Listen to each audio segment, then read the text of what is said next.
Saili Velankar, Wealthness, 25 years of experience in financial services.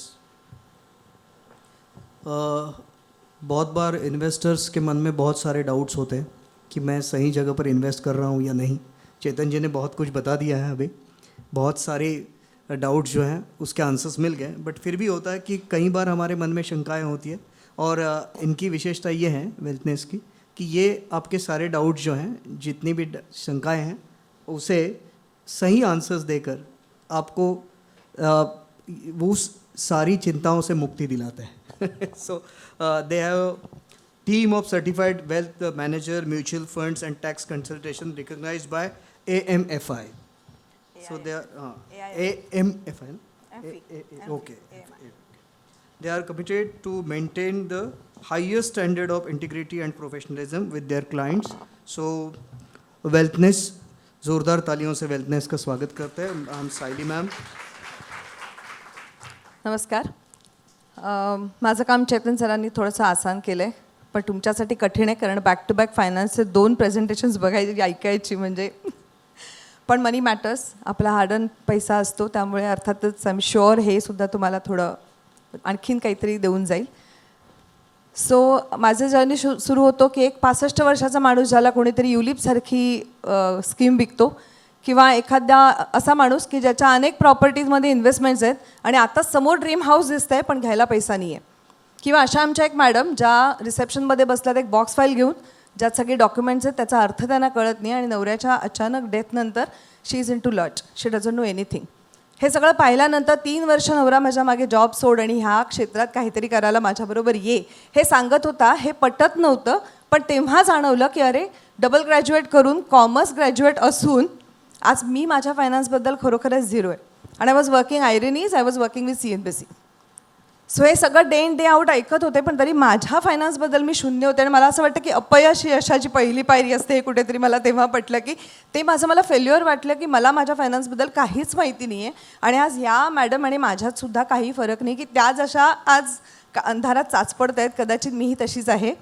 आणि कुठेतरी आपण ऐकत नाही, नवऱ्याचं पण ते ऐकलं गेलं तेव्हा. आणि आज जेव्हा या सगळ्यांकडून एक फीडबॅक मिळतो की धैर्यजी म्हणतात की तुझ्यामुळे माझे पैसे स्टेडीली वाढलेत, माझ्या गरजांप्रमाणे वाढलेत, किंवा जो संदीप भाई म्हणतात तुझ्यामुळे आम्ही ड्रीम हाऊस घेऊ शकलो, किंवा मेधा मॅडम म्हणतात की डॉक्टरांकडे वेळ नसतो फायनान्स बघायला आणि तुम्ही आमचा पैसा वाढवताय, तुम्ही तो नीट सांभाळताय. सो हे सगळे फीडबॅक ऐकल्यानंतर रात्रीची शांत झोप लागते ना, ती कुठल्याही प्रमोशनपेक्षा किंवा ते तुम्हाला जे काही पर्क्स मिळतात जॉबमध्ये त्यापेक्षा खूप खूप जास्त होतं हे जाणवून गेलं. आणि म्हणूनच आज सर म्हणाले की कोण एवढे वर्ष फायनान्समध्ये असतं. सर मी तर मीडिया सोडून फायनान्समध्ये आले आणि रुळले इकडे, कारण हा असा फीडबॅक जो मिळणार असेल ना तर खरंच कृतकृत्य वाटतं की आपण काहीतरी कमवतो आहे, कुणाच्या तरी आयुष्यात फिनान्शियल डिफरन्स आणतो आहे, हा आनंद खूप मोलाचा असतो. सो आमची ओळख ही की मी SEBI सर्टिफाईड इन्व्हेस्टमेंट ॲडवायझर आहे, MFIची सगळी सर्टिफिकेशन्स आहेत. माझे partner mister Prasad Velankar, CA Prasad Velankar, he is into practice for last 28 years आणि त्यांनी वेल्थ मॅनेजमेंटचा इन्स्टिट्यूटचा कोर्स केलेला आहे. आमच्या कंपनीबद्दल सांगायचं म्हणजे 40 जणांचा स्टाफ आहे, all are certified, financial services या स्पिअरमध्ये कार्यरत आहेत. आणि आमची टीम कुठलाही एकही मेंबर 10 वर्षापेक्षा नवीन नाही आहे, म्हणजे 10 वर्ष मिनिमम आमच्याकडे काम केलेले आहेत.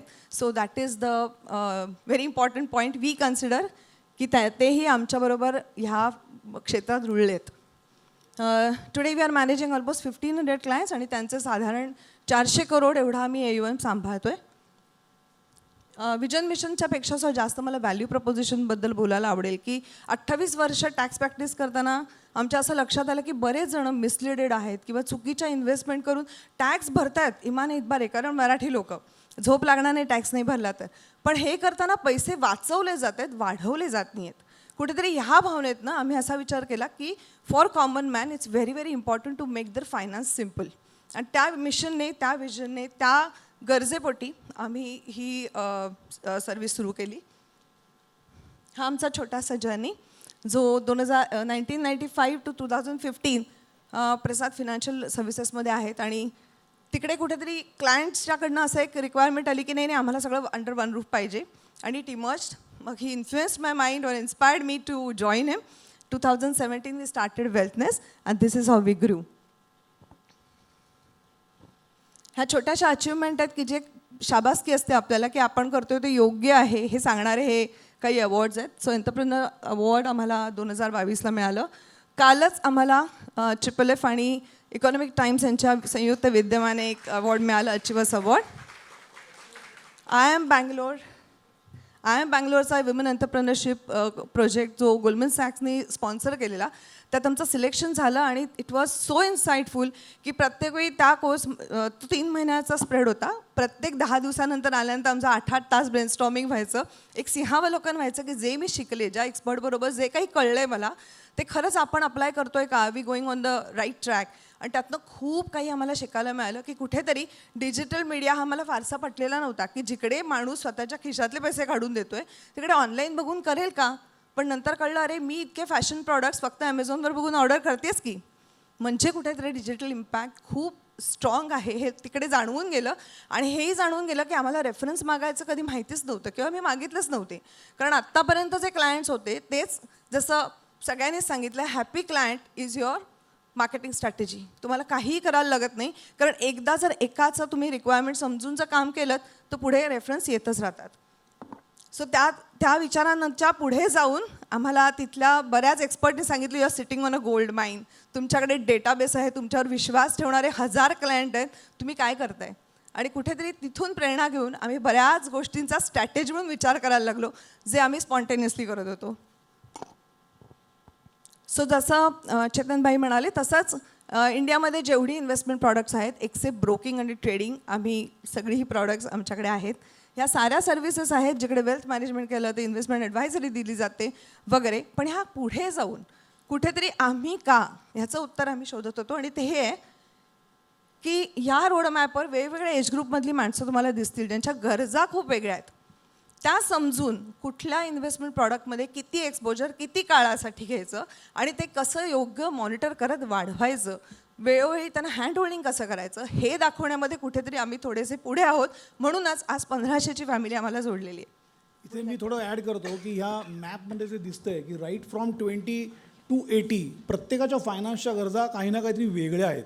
आणि जसं मगाशी आपण आधीच्या प्रेझेंटेशनमध्ये सगळे प्रॉडक्टचे फ्युचर्स बघितलेलेच आहेत, पण इथे आम्ही काय एस्पेशली सांगतोय की आम्ही कस्टमरच्या नक्की गरजा काय आहेत हे ओळखतोय. की 20 वर्षाचा जो माणूस आहे त्याची गरज वेगळी असेल, 65ला जो रिटायर होतो त्याची गरज वेगळी असेल, आज 80 वर्षाचा माणूस आहे त्याला वेल्थ ट्रान्सफर करण्याची गरज आहे पुढच्या जनरेशनसाठी. सो या प्रत्येकाच्या गरजा ओळखून आम्ही त्यांचं असेटचं अलोकेशन करतो आणि त्याप्रमाणे त्यांना त्यांच्या रिक्वायर्ड सोल्युशन्स देतो. आणि दॅट्स वाय हे सगळे हॅपी कस्टमर्स आहेत की जे आता आम्हाला फोन करून मुद्दामून सांगतात की अरे तुझ्यामुळे आज मला पार्लर शेजारची जागा घेता आली किंवा तुझ्यामुळे मी माझ्या मुलासाठी 50 लाख रुपये बाहेर पाठवू शकलो. सो असं आपण किती बिझनेस वाढवतो ह्याच्यापेक्षा हे कस्टमरचे जे ब्लेसिंग्स मिळतात ना ते आमच्यासाठी ह्याच्यातनं बरंच काही आम्हाला देऊन जातात. सो वाय वी, तर मी पहिला आणि दुसरा पॉईंट क्लब करेन की बरेच वेळा असे इन्व्हेस्टमेंट ॲडवायझर ठराविक प्रॉडक्ट्स विकताना दिसतात. तर कुठेतरी आम्ही हे पहिल्या दिवशीच ठरवलेलं होतं की आम्हाला काय विकायचं हे महत्त्वाचं नाही, आमच्या क्लायंटला किंवा आमच्याकडे जो येणार आहे त्याला काय गरजेचं आहे ते देणं गरजेचं आहे. आणि म्हणूनच we are unbiased. Under the sky we have all mutual fund schemes, we have our own research team. आम्ही आमच्या पद्धतीने ते रँक करतो, मॉनिटर करतो त्याचा performance, we have certain ratios to compare all this. आणि we give only the best of mutual fund schemes. आणि आम्ही हे रिव्ह्यूही करत असतो वेळोवेळी. तो माझा नेक्स्ट पॉईंट आहे की डिटेल पोर्टफोलिओ रिव्ह्यू, की एकदा सोल्युशन दिल्यानंतर झालं संपलं असं नसतं. जे तुम्ही बँकेत एखादा RM असेल तर तो प्रत्येक वेळी बदलत राहतो आणि नेक्स्ट टाईम तुम्ही जेव्हा विचारायला जाता तेव्हा तो माणूस तिथेच नसतोच. सो तसं नसतं. We are there every time to help you out, hand hold and do your portfolio review and keep restructuring your portfolio. Experience, expertise, I have already run through the slide. Techno savvy and transparency, I club this 2 points again. Transparency तेव्हाच ठेवणं शक्य होतं जेव्हा तुम्ही त्यांना हे दाखवू शकता की तुम्ही काय रिसर्च बेस्ड इनपुट्सवरून त्यांना सोल्युशन दिलं आहे. त्यामुळे we keep that transparency with our clients. Plus we have a mobile app which actually help them find everything what they want. So हे ते ॲप्लिकेशन आहे वेल्थ एलिट, ज्याच्यावर तुम्हाला तुमचा पोर्टफोलिओ व्यवस्थित पाहता येतो. त्याच्यात ॲनालिसिसचे काही ऑप्शन्स आहेत जे आम्ही ट्रेन करतो. सो आमच्याकडे इन्व्हेस्टमेंट प्रोसेस तेव्हा संपते जेव्हा एज्युकेशन पूर्ण झालेलं असतं आमच्या क्लायंटचं, की प्रत्येकाला प्रश्न असतो, अरे मी आज दिले पण मला कळणार कसं की ते वाढतंय का नाही वाढतंय. तर त्याच्या सगळ्याची उत्तरं दिल्यानंतर आमची ती प्रोसेस ऑनबोर्डिंगची संपते आणि त्यानंतर प्रत्येक 3 महिन्यांनी we are in touch with our client. Rather आमच्याकडे काही टेक्निकल्स असे आम्ही तयार करून ठेवलेले आहेत की त्यांचा क्लायंटचं हँडहोल्डिंग कसं करायचं ते पॅटर्न आम्ही ठरवून ठेवलेले आहेत. कारण ते आम्ही लिस्ट डाऊन केलेले आहेत की साधारण क्लायंटच्या काय क्वेरीज येतात आणि त्याला साधारण स्टँडर्ड काय उत्तरं द्यायची आहेत. आणि त्याच्यामुळे आय थिंक आम्हाला पुढचा ग्रोथ करायला हे जास्त उपयोगी पडेल. कारण नाहीतर मग ती ग्रोथ लिमिटेड होणार. जर का आम्ही ते आमच्याच पुरतं मर्यादित ठेवलं तर ती ग्रोथ लिमिटेड होईल. पण म्हणून आता आम्ही आमच्या हाताखाली जे काम करतात त्यांना ट्रेनिंग देऊन 10x साठी आम्ही ग्रोथचा ट्राय करतो आहे. हे आमचं डिजिटल प्रेझेन्स आहे. अनेकदा मला असं वाटायचं की सोशल मीडिया काय उपयोग येणार फायनान्सला. हाही अनुभव होता की टँजंट नेटवर्कमधल्या येणाऱ्यावर जास्त रक्त जायला लागतं की it's really time taking, too much exhausting. पण तरीसुद्धा आज प्रचंड क्वेरीज आम्हाला डिजिटल प्रेझेन्समुळे येत आहेत. म्हणजे जो दिखता है वो बिकता है हे जे काही तत्त्व ऐकलेलं होतं आम्ही IIMला ते होतं आहे. सो खरं सांगू तर ब्रँडिंग आम्ही शिकलं मॅडमकडून. पण मला वाटतं आम्ही जेव्हा सुरुवात केली ह्या बिझनेसची तेव्हा आम्ही ब्रँडिंग स्ट्रॅटेजी काय असेल असा विचार करून काहीच केलं नव्हतं. मात्र आम्ही ज्या क्वेरीज आम्हाला आमच्या क्लायंटकडनं येत राहिल्या की कुठेतरी जाणवलं की एज्युकेशनची गरज आहे, अवेअरनेसची गरज आहे, कुठेतरी सतत त्यांच्याशी टचमध्ये राहण्याची गरज आहे. ह्या सगळ्या गरजांमधून आम्ही काही ॲक्टिव्हिटी सुरू केल्या. मे इट बी रील्स असतील इंस्टाग्रामच्या इन्फॉर्मेटिव्ह किंवा आम्ही यूट्यूबवर जे काही एक सिरीज सुरू केलेली during Covid we started this and we have 13 episodes launch and it will keep growing. So ह्या सगळ्यामधून जे आम्ही मराठीत जे नॉलेज लोकांबरोबर शेअर करतोय ते खूप उपयोगी ठरतं आहे. कुठेतरी आपला मराठी माणूस आता जागा झाला आहे आणि बरंचसं मटेरियल ऑनलाईन मिळवून मग प्रश्न घेऊन आमच्याकडे येत आहे. ते कळतं आम्हाला की आता कुठेतरी अवेअरनेस लेवल थोडी उंचावते आणि त्या रील्स रिफर करून प्रश्न विचारल्यानंतर आम्हालाही बरं वाटतं की ओके काहीतरी वाचून आलेले आहे. सो असे अनेक सेमिनार आम्ही घेतलेले आहेत पोलिसांसाठी, डॉक्टरांसाठी, विमेन्ससाठी. हा आमचा ग्रोथ प्लॅन असेल. ह्या 5 फॅसेट्सवर आम्ही ग्रोथ हे करतो आहे. नंबर ऑफ क्लायंट्स वाढवणं, लोकेशन वाढवणं. जे मस्कत आणि दुबईला already we have started going and making lot of clients there.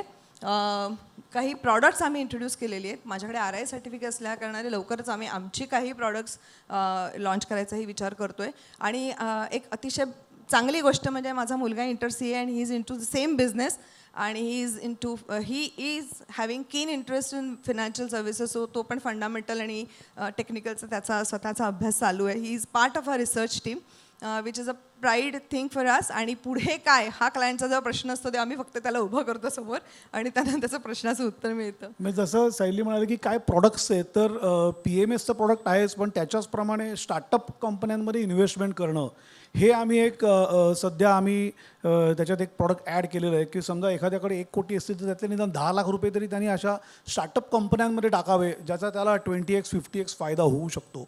हे एक. आणि दुसरं म्हणजे मुळात ही फर्म चालू करण्याचं मागचं कारण हे होतं की सायलीला त्याच्यात इन्व्हॉल्व करण्याचं कारण हे होतं की वेल्थ मॅनेजमेंट ही कंपनी एक फॅमिली बिझनेस म्हणून दिसलं पाहिजे. कारण आज जेव्हा आम्ही क्लायंटला बोलवतो तेव्हा आम्ही जनरली क्लायंटला सांगतो एकटे येऊ नका, स्पाऊस बरोबर या. कारण प्रत्येकाच्या गरजा काहीतरी वेगळ्या आहेत. नवऱ्याला एखाद्या वेळेस युरोप फिरायला आवडत असेल आणि बायकोला एका वेळेस दागिने घ्यायला आवडत असतील. सो प्रत्येकाच्या गरजा वेगळ्या आहेत. तो स्पाऊसचं पण म्हणणं ऐकून घेणं फार गरजेचं आहे. आणि हे जेव्हा मला पटलं की क्लायंटला जेव्हा ते दिसतंय की अरे आज माझी बायको पण याच्यात बरोबर आहे. सो हे दोघंही आम्ही जेव्हा एकत्र आहोत तर त्यावेळी क्लायंटच्या ॲप्रोचमध्ये फार फरक झालेला आम्हाला जाणवला. So thank you so much. एवढंच कन्क्लूड करेन. आपल्याला आयुष्यात काय हवं आहे हे जर माहिती असेल तर त्याप्रमाणे आपल्याला फायनान्शियल प्लॅनिंग फार चांगलं करता येतं. नाही तर मागे वळून बघताना नेहमीच असं वाटतं की अरे काय आयुष्यभर काम केलं, रिटायरमेंटला पुन्हा कोणापुढे तरी हात पसरावे लागत आहेत. सो आजच जागा व्हायचा तो दिवस आहे. थँक्यू. काही क्वेश्चन्स असतील तर विचारू शकता. Excellent presentation. एक क्वेश्चन आहे की तुमचं जे ॲप आहे how it is different from other apps for the benefit of investor. I will not set very different. It has all the features required. कारण अनेकदा असं होतं की पोर्टफोलिओ आला आहे आणि आता ईमेलवर मला रिपोर्ट येणार का, मग मला तुम्हाला फोन करायला लागणार का, ह्या सगळ्या प्रश्नांसाठी तरी त्यांना आम्हाला प्रोटेक्ट करता येतं. आणि त्या ॲप्लिकेशनमध्ये बेसिक ॲनालिसिस करून मिळतं की तुम्हाला तुमचं असेट अलोकेशन कळतं, परफॉर्मन्स कळतो. You can see some pie charts also to make it easier. आणि त्या ॲपपेक्षा सुद्धा ॲप आज आपल्याकडे भरपूर आहेत. म्हणजे आमचा ॲप हा बिझनेसच नाही आहे बेसिकली की आम्ही ॲपपेक्षा सुद्धा कस्टमाइज सोल्युशन देणं ह्याच्यावरती जास्त भर देतो. ॲपमधनं काय फक्त आपल्याला ॲनालिसिस मिळणार आहे करून. पण आज मी हे बघितलं आहे की बरेचसे डिजिटल प्लॅटफॉर्म आहेत की जिकडनं आपण नुसतं माझ्या रिक्वायरमेंट टाकल्या की मला काहीतरी AI प्रमाणे उत्तरं पण मिळतील. पण आज तिकडे स्टेडी आणि स्टिकी इन्व्हेस्टमेंट्स नाही आहेत. तर आज ह्या धंद्यात क्लायंटला फायदा तेव्हाच होतो जेव्हा 10-15 वर्ष तो इन्व्हेस्टेड आहे. सो त्याला बांधून ठेवणं, त्याच्या आता समजा पॅन्डेमिकमध्ये सुद्धा मला प्राऊड वाटतं आहे की जवळजवळ 1200 कस्टमर होते त्यातले फक्त 3 कस्टमर पॅन्डेमिकमध्ये सोडून गेले. कारण त्यांचं हँडहोल्डिंग करणं, त्यांच्या कस्टमरच्या रिक्वायरमेंट बघून सोल्युशन देणं, हे आम्ही आमचा गाभा समजतो rather than any app. App एक फक्त त्यांना रिपोर्ट देण्याचं माध्यम आहे. पण that maintains transparency and touch. One small question. आपण आता सध्या खूप कंपन्या बघतोय की ज्या या स्पेसमध्ये येत आहेत. INDmoney, Dezerv, just to give few examples, and they are doing exceedingly well. म्हणजे काहीच्या काही एक्सपोनेन्शियल ग्रोथ आहे त्यांची. त्याच्यावरनं तुम्ही काही are you going to take any cue out of them and do something which you have not been doing up till now? That is one question. And second question is, are there any interesting stories that you have that a client who has a very, very typical need की मला डायरेक्टच MF करायचं आहे आणि तुम्हाला agency commission द्यायचं नाही आहे, तर how do you tackle this kind of? या तर आम्ही नेहमी आमचा कॉम्पिटिटर ॲनालिसिस नेहमी करत असतो. कारण ही इंडस्ट्री एवढी सध्या व्हायब्रंट झालेली आहे की सगळ्यांना कळायला लागले. पॅन्डेमिक नंतर तर मार्केट ज्या पद्धतीने वरती गेलं तर त्या पद्धतीने आमची कॉम्पिटिशन पण वाढली आणि नवीन नवीन ॲपप्रमाणे नवीन नवीन कॉम्पिटिशन्स आली. सो साहजिकच आहे की त्या कॉम्पिटिटरना काय आम्ही मात देऊ शकणार नाही आहोत. ही इंडस्ट्रीची ग्रो होणारच आहे.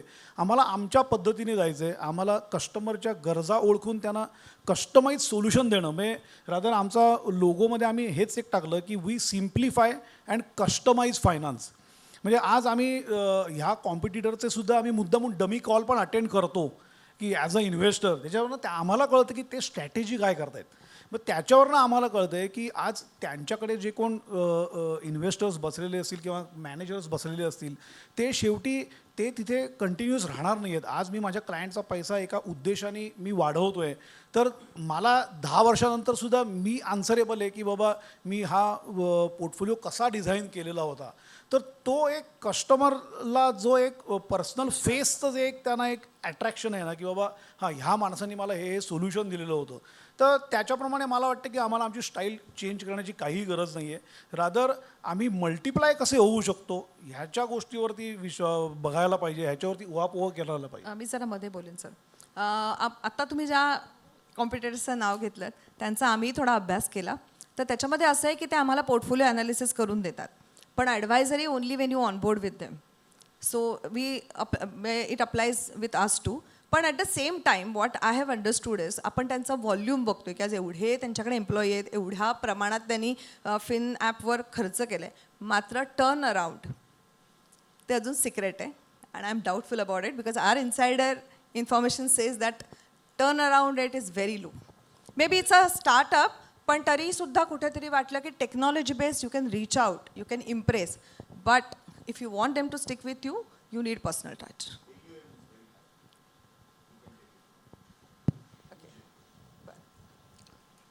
एक प्रश्न असा होता की ॲज यू राईटली सेड की हे कस्टमाइज करतो आहे आपण, आणि कस्टमाइज करणं ही स्ट्रॅटेजी चांगली आहे खास करून फायनान्शियलसाठी, पण त्याची स्केलेबिलिटी कशी गाठणार आपण? नाही, स्केलेबिलिटीला नक्कीच त्याला आपण तेवढी स्केलेबिलिटी नक्कीच जाऊ शकणार नाही, पण वेळ लागेल त्याला. मी जसं म्हटलं तसं की माझ्याबरोबर माझे जे एम्प्लॉईज होते ते प्रत्येक वेळी माझ्या क्लायंटच्या बरोबरच्या मिटिंगला मी 2 एम्प्लॉईजना घेऊन बसतो की जे ज्या पद्धतीने आपण विचार करतो आहे ते कल्चर मला आता खालच्या लेवलपर्यंत पोचवायचं आहे. म्हणजे जर का जो बिझनेस आम्ही दोघं मिळून करतो आहे, उद्या जर का मला माझे 10 पार्टनर्स माझ्याबरोबर ॲड झाले. आता आम्ही काही फ्रँचायझी डेव्हलप केलेल्या आहेत की काही ऑर्गनायझेशन्समधले मोठे मोठे की एम्प्लॉईज जे आहेत, युनियन लीडर्स वगैरे आहेत, की ते आमचे आता फ्रँचायझी म्हणून आमच्याबरोबर काम करत आहेत. सो स्केलेबिलिटी ठीक आहे, म्हणजे आम्ही तेवढ्या पद्धतीने 100x तो ग्रो होऊ शकणार नाही, पण ज्यावेळी आम्ही IIM बँगलोरबरोबर सायलीचं ज्यावेळी इंट्रॅक्शन झालेलं होतं त्यावेळी त्यांनी आम्हाला एक प्रोजेक्शन विचारलेलं होतं की तुम्ही प्रोजेक्शन द्या तुमच्या बिझनेसचं. त्याच्यानंतर ते म्हणाले की तुम्ही हे जे प्रोजेक्शन दिलेलं आहे फार कमी दिलेलं आहे. ज्या पद्धतीने आता ही इंडस्ट्री ग्रो होती आहे, तुम्ही जर का 5x केलं असेल तर you should try for at least 25x. So त्याच्यावरती आमचं एम्प्लॉईचं ट्रेनिंग घेणं आणि स्टँडर्ड SOP तयार करणं हे आमचं त्याच्यावरती उत्तर आहे.